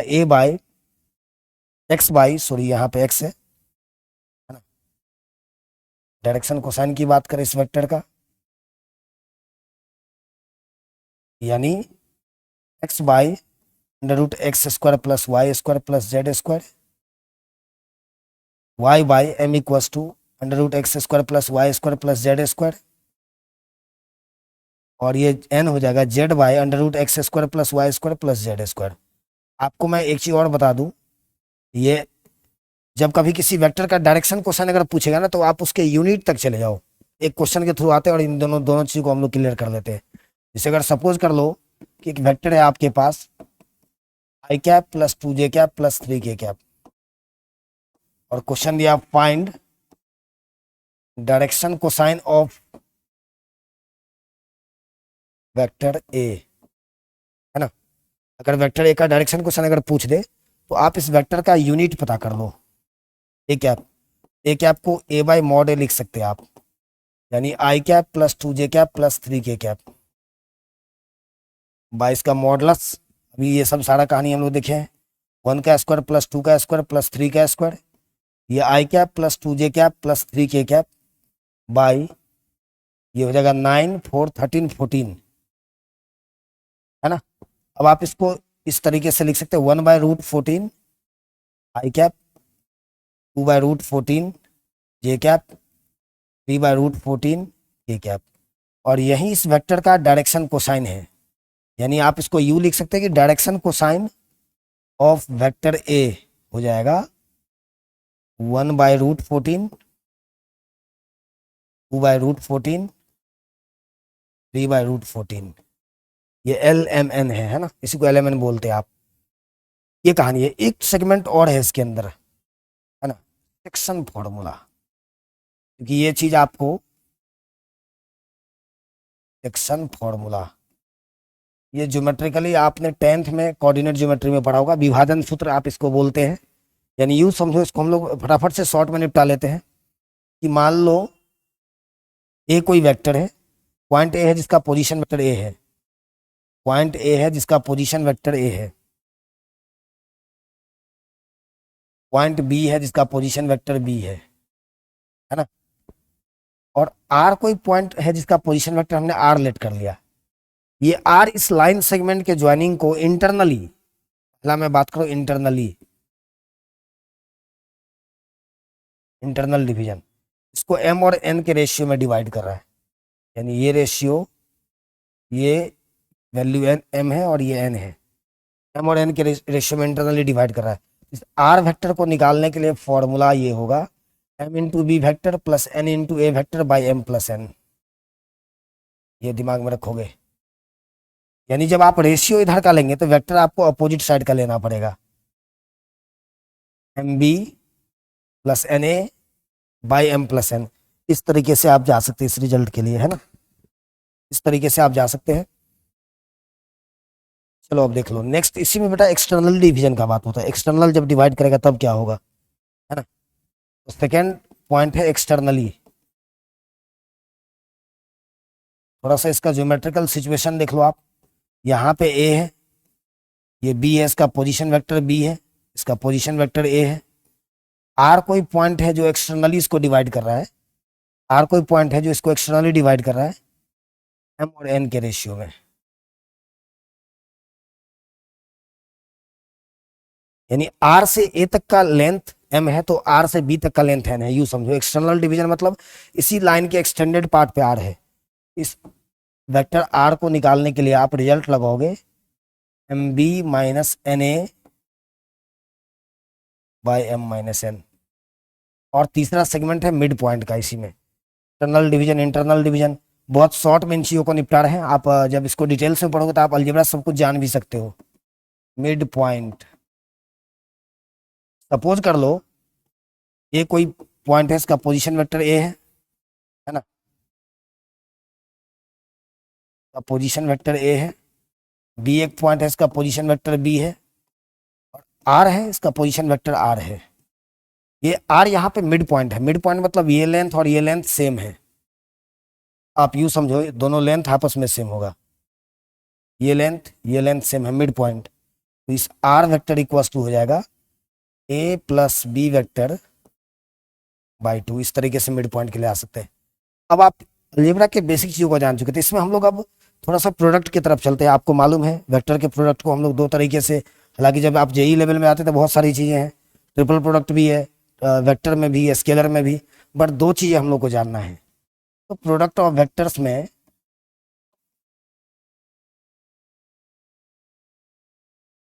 सबसे पहले बात करेंगे आज हम लोग स्केलर प्रोडक्ट, या इसको डॉट प्रोडक्ट भी बोलते हैं, है ना। यानी दो वेक्टर का आप स्केलर प्रोडक्ट को किस तरीके से डिफाइन करोगे देख लो। सपोज करो ए कोई वेक्टर है, बी कोई वेक्टर है, दोनों को इनिशियल वेक्टर है, दिमाग में रखेंगे आप। दोनों वेक्टर को इनिशियल है, यानी सेम पॉइंट से दोनों इनिशिएट हो रहा है। इसके बीच के एंगल है थीटा, दोनों वेक्टर थीटा पे इंक्लाइंड है। तो इस वेक्टर का डॉट प्रोडक्ट को इस तरीके से हम लोग डिफाइन करते हैं, A dot B equals to mod of A mod of B cos theta, है ना। ये दो वेक्टर का डॉट प्रोडक्ट है। ए और बी दोनों थीटा पे इंक्लाइंड है, दोनों को इनिशियल है, इस बात को दिमाग में रखो, बड़े क्वेश्चंस में ये काम आ जाएगा। अब आपको मैं बता दूं, इसमें अगर कोई पूछ ले कि थीटा के का रेंज क्या होगा, तो थीटा का रेंज 0 से 180 हो सकता है। यानी 0 डिग्री, यानी दोनों एक दूसरे के ऊपर कोइंसाइड कर जाएगा, या फिर दोनों अपोजिट डायरेक्शन में चला जाएगा। ये थीटा का रेंज है। अब इसी रिजल्ट को मैं थोड़ा सा ब्रेक करूंगा आगे। आपको इसी रिजल्ट से डॉट प्रोडक्ट यानी स्केलर के सारे थ्योरीज को दिमाग में रख सकते हैं आप। बताओ अगर मॉड ए मॉड बी को नीचे अगर मैं शिफ्ट करता हूँ, अगर मॉड ए और मॉड बी को अगर मैं नीचे शिफ्ट करता हूँ, यहाँ से कॉस थीटा इक्वल्स टू हो जाएगा A dot B by mod A mod B. ये दो वेक्टर के बीच के एंगल निकालने के लिए इस रिजल्ट का आप यूज कर सकते हैं। और अगर आप इसको चाहे तो ये भी लिख सकते हैं, A by mod A cap, B by mod B cap. ये रिजल्ट यहाँ भी आपको दिख सकता है, कॉस थीटा इक्वल्स टू, ये रिजल्ट है। और सारा कहानी हम लोग यहीं से बनाने वाले हैं। कुछ प्रॉपर्टीज है इसका देख लो, यहाँ से कुछ नोट्स है, notes on dot product of vectors. सबसे पहला, जब दो वेक्टर का आप डॉट करिएगा ना, ये एक स्केलर क्वांटिटी होगा, याद रखो। दो वेक्टर का डॉट प्रोडक्ट एक स्केलर क्वांटिटी हुआ, इसको सिर्फ मैग्नीट्यूड से मतलब है। सेकंड कॉन्सेप्ट है बेटा, ये कम्यूटेटिव होता है, यानी ए डॉट बी को आप बी डॉट ए कर सकते हो, यानी कम्यूटेटिव होगा, कम्यूटेटिव होगा। तीसरा डिस्ट्रीब्यूटिव लॉ को ये फॉलो करता है डॉट प्रोडक्ट, यानी A dot B plus C को आप A dot B plus A dot C लिख सकते हैं। ये सारे रूल्स इंपॉर्टेंट हैं, याद रखेंगे। डिस्ट्रीब्यूटिव लॉ इसको हम लोग बोलते हैं, डिस्ट्रीब्यूटिव लॉ। ये दो तीन कहानी है। इसके बाद हम लोग इस रिजल्ट को दिमाग पर लाएंगे। अभी आपने ये पढ़ाया है ना कि दो वेक्टर का डॉट की बात अगर करेंगे, फोर्थ प्रॉपर्टी है कि अगर दो वेक्टर के बीच का एंगल या तो जीरो हो, 0 डिग्री हो, यानी जीरो होगा तो आपको मालूम है वेक्टर का ज्योमेट्रिकल सिचुएशन पैरेलल या कॉलिनियर कहलाएगा। चौथा पॉइंट है, दो वेक्टर के बीच का एंगल 0 डिग्री, यानी इस तरह का पैरेलल या कॉलिनियर, तो A dot B equals to हो जाएगा mod of A mod of B. तो बोलोगे ये कॉस थीटा कहाँ चलेगा? उसी रिजल्ट को फॉलो करो। ये जो रिजल्ट है ना आप अभी पढ़े हैं, A dot B equals to mod A mod B cos theta, तो कॉस जीरो की वैल्यू 1 हो जाती है, तो कॉस थीटा यहाँ से नहीं दिखेगा। पांचवा कंडीशन है कि अगर दो वेक्टर के बीच का एंगल 180 डिग्री हो जाए, तब भी आप अपोजिट डायरेक्शन में होगा, एक अगर नॉर्थ तो दूसरा साउथ, ईस्ट वेस्ट, इस तरह का, यानी इसका भी ज्योमेट्रिकल सिचुएशन पैरेलल या कॉलिनियर कहलाएगा। पैरेलल या फिर कॉलिनियर, याद रखिए। तब दो वेक्टर का dot A dot B equals to minus of mod of A mod of B हो जाएगा, बाहर माइनस लग जाएगा। उसी तरीके से जो इस 5-6 प्रॉपर्टी के बाद सबको आप आसानी से समझ सकते हैं। नेक्स्ट प्रॉपर्टी है हमारा 7वां नंबर, 8वां नंबर है ना, 5 प्रॉपर्टी को हमने अभी देखा है। दो वेक्टर के बीच का एंगल 90 डिग्री, यानी इसका ज्योमेट्रिकल सिचुएशन परपेंडिकुलर कहलाएगा। 90 डिग्री एंगल होना मतलब परपेंडिकुलर हो जाना। याद रखो उस केस में ए डॉट बी जीरो होगा, और ये रिजल्ट बहुत काम का है, ये काफी ज्यादा यूज होने वाला है, याद रखेंगे इसको। ए डॉट बी आपका जीरो के इक्वल हो जाएगा, क्योंकि कॉस 90 जीरो होता है। A dot B mod A mod B cos theta, तो कॉस 90 जीरो होगा, तो राइट साइड वाला पूरा पार्ट जीरो हो जाएगा। इसको आप अच्छे से दिमाग पर रखेंगे। अब यहां से 7th प्रॉपर्टी है, ए डॉट ए, दो सेम वेक्टर का डॉट, ए डॉट ए को मॉड ए का स्क्वायर या सीधे ए का स्क्वायर लिख सकते हैं। ये चीज कैसे? जो वेक्टर सेम है तो उसके बीच का एंगल 0 डिग्री है, और जब एंगल जीरो होगा तो कॉस जीरो का वैल्यू 1 होता है। तो A dot A equals to mod A तो मॉड ए का स्क्वायर लिखेंगे। ये प्रॉपर्टी भी काफी इंपॉर्टेंट है, ध्यान में रखेंगे इसको भी। सब पे डायरेक्ट क्वेश्चन रहा भी है। अब थोड़ा सा आ जाते हैं ऑर्थोगोनल ट्राइड्स के लिए। ऑर्थोगोनल ट्राइड्स है ना, ऑर्थोगोनल ट्राइड्स के लिए हम लोग थोड़ा सा सोच लेते हैं।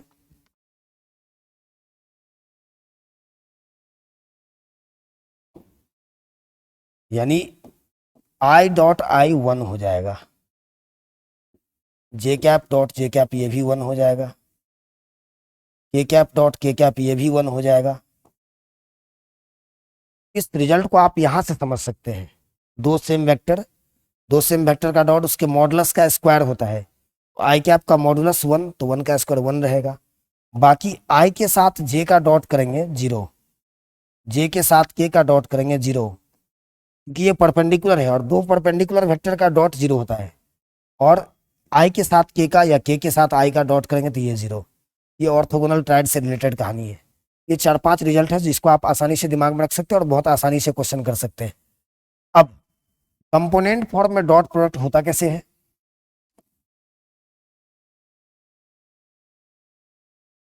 ना? Dot product in component form, suppose कर लो कि ए कोई वेक्टर है, x1 i cap, x1 i cap plus y1 J cap plus z1 के कैप। बी कोई वेक्टर है, x2 i cap plus y2 J cap. अगर आप इस दोनों वेक्टर के डॉट का बात करोगे, याद रखो कोरस्पॉन्डिंग कंपोनेंट का मल्टीप्लीकेशन होता है। आप ए डॉट बी बारी बारी से डिस्ट्रीब्यूट करके जाएंगे, बट आपको उसका कंक्लूजन रिजल्ट यूज करना होता है। यानी x1 into x2 plus y1 into y2 plus z1 into z2 ये इसका डॉट प्रोडक्ट का कहानी है। फटाफट से इस पर हम लोग क्वेश्चन भी देख लेते हैं। अगर सपोज कर लो ए कोई वेक्टर है आई कैप प्लस 2 जे कैप माइनस के कैप, बी कोई वेक्टर है आई कैप प्लस जे कैप प्लस 3 के कैप। अगर आपको ए डॉट बी निकालना है, ए डॉट बी अगर पता करना है तो बस कंपोनेंट, स्केलर कंपोनेंट का मतलब कॉरस्पॉन्डिंग कंपोनेंट का मल्टीप्लीकेशन कर दो, 1 × 1 प्लस 2 × 1 प्लस -1 × 3। तो बताओ ये 1 + 2 -3 जीरो आ रहा है, और जीरो आ रहा तो इससे ज्योमेट्रिकली सोच सकते हैं आप कि दो वेक्टर का प्रोडक्ट जीरो है, इसका मतलब वेक्टर परपेंडिकुलर है। ये कहानी है कंपोनेंट फॉर्म में कैसे आप डॉट प्रोडक्ट करेंगे दो वेक्टर्स का, है ना। उसी तरीके से कुछ रिजल्ट और भी है, चलो देख लो अब। एक्चुअली दो वेक्टर, अगर अगर दो वेक्टर की बात कर लें, वेक्टर ए या तो जीरो वेक्टर है या फिर बी जीरो वेक्टर है, तो डॉट भी जीरो होगा, याद रखो। बाकी इसका रिवर्स आपको मालूम है कि अगर ए डॉट बी अगर जीरो है तो ए भी जीरो भी हो सकता है, और साथ में परपेंडिकुलर भी कहानी बन सकता है, परपेंडिकुलर वाला कहानी भी बन सकता है। कुछ नोट्स और है जो ऑब्जेक्टिव में आप डायरेक्ट यूज करते हैं, जैसे ए प्लस बी का मॉड, इस तरह का रिजल्ट सब काफी मिलने वाला है। आप इसको लिख सकते हैं मॉड ऑफ ए का square plus mod of B का स्क्वायर प्लस 2a.b, है ना। कैसे हुआ ये भी हम लोग समझ सकते हैं। उसी तरीके से अगर a plus B plus C mod का स्क्वायर है तो आप इसको लिख सकते हैं मॉड ऑफ ए का square plus mod of B का square plus mod of C का square plus 2a.b plus 2b.c plus 2c.a। ये लाइक आपको दिख रहा होगा कि क्लास 8th का जो रिजल्ट होता है ना, वो 8वीं वाला अलजेब्रिक फॉर्मूला वो फॉलो हो रहा है, बट आपको इसका प्रोसेस भी मालूम होना चाहिए। अगर जैसे मैं इसी को अगर चेक करना चाहूँ, वेरीफाई करना चाहूँ कि आखिर ये ऐसे कितना क्या कैसे हो गया, बताओ ए प्लस बी का मॉड का स्क्वायर है, इसको आप A plus B dot A plus B लिख सकते हैं, A plus B dot A plus B. बारी बार से डिस्ट्रीब्यूट कर दो, अभी आपने जस्ट पढ़ा ये डिस्ट्रीब्यूटिव लॉ को फॉलो करता है। ए डॉट ए के साथ ए का डॉट कर दो plus A dot B plus B dot A plus B dot B, है ना। बारी बारी से सबको डिस्ट्रीब्यूट कर दे। अब ए डॉट ए को हम लोग लिख सकते हैं मॉड ऑफ ए का स्क्वायर। बाकी आपको पता है A dot B dot A दोनों सेम होता है, कम्यूटेटिव होता है, इसको बी डॉट ए को ए डॉट बी लिख सकते हैं, ये हो जाएगा 2a.b, और बी डॉट बी को हम लोग मॉड बी का स्क्वायर लिख सकते हैं। तो ये रिजल्ट ऑब्जेक्टिव वगैरह में काफी यूज होता है। प्रोसेस आपको मालूम होना चाहिए, अगर सब्जेक्टिव मेथड में जाएंगे तो इस तरीके से डिस्ट्रीब्यूट करके डॉट प्रोडक्ट करके हम लोग निकाल सकते हैं। इसी में एक रिजल्ट और भी है बेटा, देख लो, projection. Projection of vector A on vector B, ये रिजल्ट है। डिटेल्स में हम लोग जाएंगे, बट अभी आप बोर्ड के लिए काम कर रहे हैं तो फटाफट से हमें निपटाना है बहुत कम समय में, इसलिए इसको देख लो आप, इस रिजल्ट को डायरेक्ट देख लो। बाकी आप इसको ज्योमेट्रिकली समझ सकते हैं। वेक्टर ए का अगर बी पे कभी the projection of vector A on vector B, A dot B cap आप ला दोगे। बाकी डॉट जानते निकालना, कैप निकालना जानते तो आसानी से इस पर क्वेश्चन कर सकते थे। तो ये डॉट प्रोडक्ट से रिलेटेड कहानी है। इसी में दूसरा सेगमेंट को भी हम लोग फटाफट से देख लेते हैं। आप इसको बोलते हैं cross product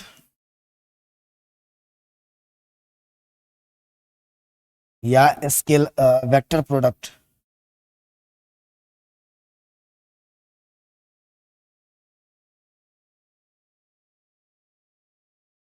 vector product of vectors. यहां जो है ना कहानी थोड़ा सा बदला हुआ है, देख लो। बताओ रियल नंबर में डॉट क्रॉस दोनों सेम होता है, बट वेक्टर में दोनों कहानी बदला हुआ है, दोनों की अलग अलग क्वांटिटी का बात करता है। सपोज करो कि ए कोई वेक्टर है, बी कोई वेक्टर है ना। अगर आप ए क्रॉस बी की बात करेंगे, इसका रिजल्ट होता है ए क्रॉस बी का mod of A mod of B sine theta N cap, ये दो वेक्टर के क्रॉस प्रोडक्ट का डेफिनेशन है, जहां पे थीटास के बीच का एंगल हो गया। और ये एन कैप एक ऐसा वेक्टर है जो दोनों वेक्टर पे परपेंडिकुलर है, इस दोनों पे परपेंडिकुलर है। ये यूनिट है, चूंकि कैप लग गया तो यूनिट वेक्टर है। यानी कुछ इस तरह का एक्चुअली इस आप जब नाइन्थ में 10th में फिजिक्स में पढ़ोगे फ्लेमिंग्स रूल, स्क्रू रूल, है ना, आप स्क्रू रूल जो पढ़ते हैं ना, उसका कहानी ये वेक्टर का क्रॉस प्रोडक्ट बतलाता है। जब आप ए और बी दो वेक्टर के को अगर क्रॉस करते हैं तो एक वेक्टर क्वांटिटी ही आता है, और एक ऐसा वेक्टर क्वांटिटी जो इस दोनों पे परपेंडिकुलर है, इस दोनों पे परपेंडिकुलर है। देख लो आप यहाँ से A cross B equals to mod A mod B sine theta N cap. ये एन कैप एक ऐसा वेक्टर है इस दोनों पे परपेंडिकुलर है, यानी इसके प्लेन में परपेंडिकुलर है। आप इस तरीके से जान लो, है ना, ये ध्यान में रखोगे आप। ये रिजल्ट है इस कहानी का। अब मैं इसको थोड़ा सा आगे बढ़ाता हूं। अगर मैं इस रिजल्ट को, इसमें भी अगर आप थीटा की बात कर लो, तो यहाँ थीटा आपका 0 से 180 डिग्री के बीच होगा, है ना। यहाँ पर भी सेम कहानी है रेंज का, जैसा डॉट प्रोडक्ट में था। चलो फटाफट से इसके रिजल्ट को भी हम लोग देख लेते हैं। अभी आपने ये पढ़ा कि अगर A cross B equals to mod of A mod of B sine theta और एन कैप, लेकिन जब इस पे अगर मैं मॉडुलस लगा दूं ना, देखोगे यहां से एन कैप गायब हो जाएगा, क्योंकि एन कैप एक यूनिट वेक्टर, उसका मैग्नीट्यूड 1 हो जाएगा। अब आप इसको नीचे शिफ्ट कर दो तो फाइनली यहां से एक रिजल्ट बनेगा sine theta equals to A cross B का mod by mod of A mod of B, है ना। ये कहानी अगर आप क्रॉस प्रोडक्ट से अगर कभी एंगल निकाला तो इस रिजल्ट से आप जा सकते हैं। इसका भी कुछ प्रॉपर्टीज है, properties of cross product of vectors,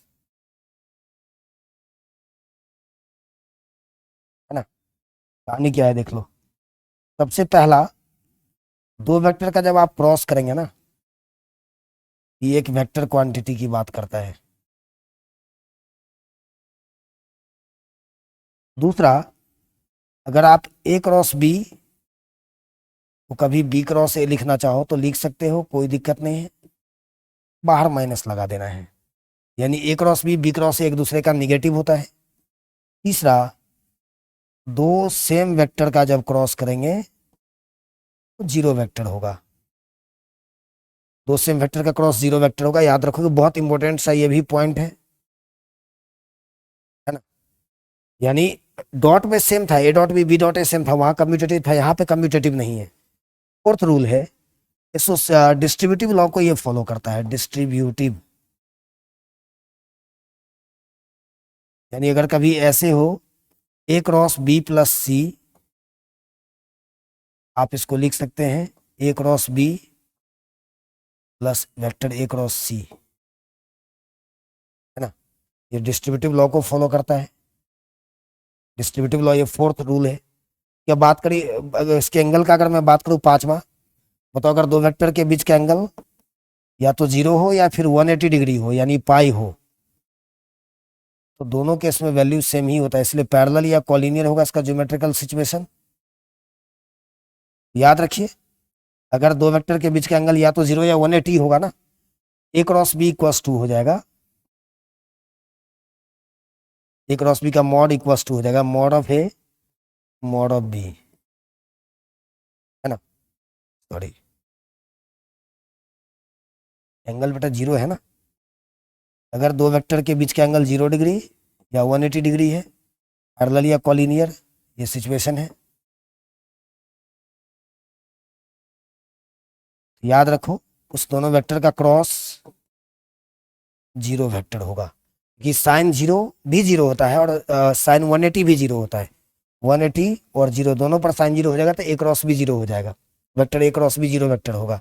ये इसका पांचवा कंडीशन है। छठा, कि अगर दो वेक्टर के बीच का एंगल अगर 90 डिग्री हो जाए परपेंडिकुलर, आप इसको इस तरीके से भी लिख सकते हैं। तो याद रखिए, ए क्रॉस बी का मॉड हो जाएगा mod of A mod of B,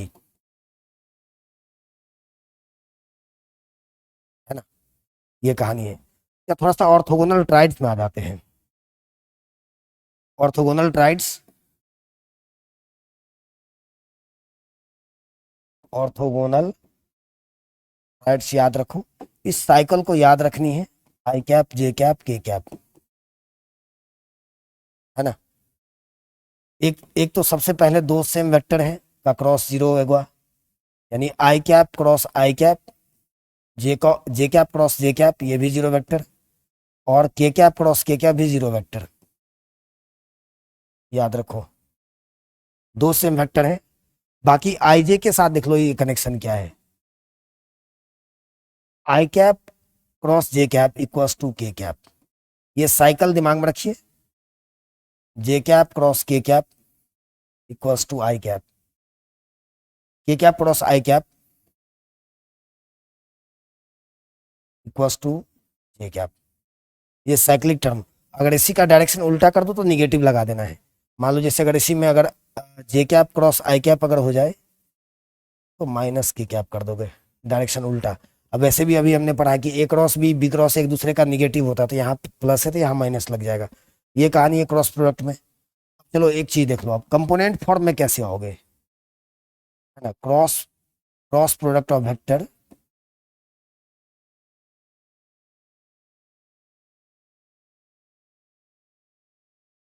in component form,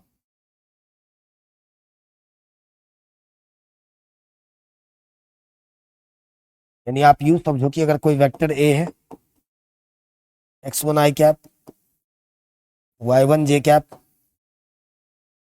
z1 की कैप, सपोज कर लो एक कोई वेक्टर है x1 i cap, y1 J cap, z1 के कैप। बी कोई वेक्टर है x2 i cap, y2 J cap, z2 के कैप। अब जब इस दोनों वेक्टर का आप क्रॉस करने जाओगे ना, याद रखो डिटर्मिनेंट का प्रोसेस यूज करना। डिटर्मिनेंट आप जानते हो, आपके सिलेबस का ये पार्ट है अलजेब्रा का। पहला रो में आई कैप जे कैप के कैप से जाना है। सेकेंड रो में ए का जो स्केलर कंपोनेंट है, यानी x1 y1 z1, second x2 y2 z2, और डिटर्मिनेंट कैलकुलेट कर दो तो इसका वैल्यू आ जाएगा। ए क्रॉस बी का रिजल्ट आप आसानी से निकाल सकते हैं। एक क्वेश्चन के माध्यम से इस थ्योरी को हम लोग क्लियर कर लेते हैं। सपोज कर लो ये कोई वेक्टर है आई कैप जे कैप ये कैप, बी कोई वेक्टर है 2 आई कैप माइनस जे कैप। अगर आपको ये पूछ दिया कि ए क्रॉस बी पता करिए, है ना, तो आप ए क्रॉस बी के लिए कैसे जाओगे ये देख लो। आप एक डिटर्मिनेंट से जाओगे आई कैप जे कैप के कैप। अब वेक्टर ए का जो कंपोनेंट है 1 1 1 स्केलर कंपोनेंट, वेक्टर बी का जो कंपोनेंट है 2 -1 0, ये सेकेंड रो में आ जाएगा, ए क्रॉस बी है। अब आप इसको ब्रेक कर लो, आई कैप लोगे, डिटर्मिनेंट कैलकुलेट करना आप जानते होंगे, ये छोड़ना पड़ेगा 1 1 -1 और 0। उसके बाद माइनस में जे कैप लोगे, ये छोड़ना पड़ेगा 1 1 2 और 0, प्लस के कैप लोगे, ये छोड़ना पड़ेगा 1 1 2 और -1। अब आप इसको आसानी से कैलकुलेट कर सकते हो, ये 0, डिटर्मिनेंट कैलकुलेट करना आप जानते हो, माइनस माइनस प्लस 1, ये 0 -2 प्लस के कैप इंटू -1 -2, इस तरीके से कैलकुलेट हो जाएगा। ये आ जाएगा आई कैप 1 यहाँ पे है, माइनस माइनस प्लस 2 जे कैप, और ये -3 के कैप। ये है दो वेक्टर के क्रॉस प्रोडक्ट के निकालने का। इसका कुछ ज्योमेट्रिकल एप्लीकेशन भी है, वेक्टर के क्रॉस प्रोडक्ट का कुछ ज्योमेट्रिकल एप्लीकेशन भी है। Geometrical application of cross product of vectors. अगर कोई ट्रायंगल अगर आपके पास हो, कोई ट्रायंगल है, अगर इसके दो कोटर्मिनस साइड का वेक्टर दिया हो, मान लो ये वेक्टर ए है, ये वेक्टर बी है, बी सी और बी ए का वेक्टर अगर दिया हुआ हो, तो आप इस ट्रायंगल के एरिया के लिए जा सकते हैं। या एरिया हो जाएगा 1/2 ए क्रॉस बी, ए क्रॉस बी का मैग्नीट्यूड। यानी अगर दो साइड का वेक्टर अगर आपके पास है, बी सी और बी है, इस वेक्टर का क्रॉस करेंगे, मैग्नीट्यूड निकालेंगे और 1/2 से डिवाइड करेंगे तो इस ट्रायंगल का एरिया आ जाएगा। उसी तरीके से एरिया ऑफ पैरेललोग्राम भी है।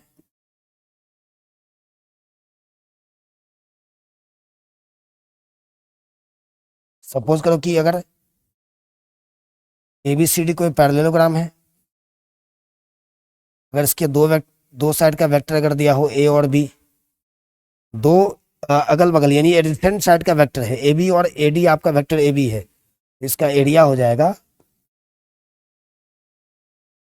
ए क्रॉस बी का मैग्नीट्यूड, यानी इसी का डबल होगा। अब ऐसे भी आपको मालूम है इस ट्रायंगल के अंदर पैरेललोग्राम में दो ट्रायंगल है, इसका और इसका एरिया निकाल करके आप ऐड कर सकते हो।